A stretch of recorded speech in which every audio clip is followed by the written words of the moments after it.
15 জুলাই মঙ্গলবার রাত 9:15 চট্টগ্রামের বদ্দারহাটের একটি আবাসিক হোটেলের দৃশ্য এটি। সিসিটিভি ফুটেজে দেখা যাচ্ছে চট্টগ্রামের এনসিপি নেতা আফতাব মজুমদার এক নারীসহ হোটেলে প্রবেশ করছে।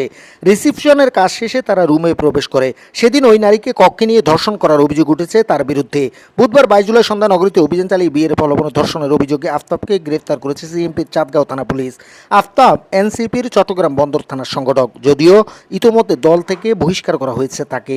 পুলিশ ও মামলার এজাহার সূত্র থেকে জানা যায়, ভুক্তভোগী তরুণী নগরের আগ্রাবাদ এলাকার একটি কলেজের উচ্চ মাধ্যমিক দ্বিতীয় বর্ষের শিক্ষার্থী। প্রায় 3 মাস আগে সামাজিক যোগাযোগ মাধ্যম ফেসবুকে আফতাবের সঙ্গে তার পরিচয় ও প্রেমের সম্পর্ক গড়ে ওঠে।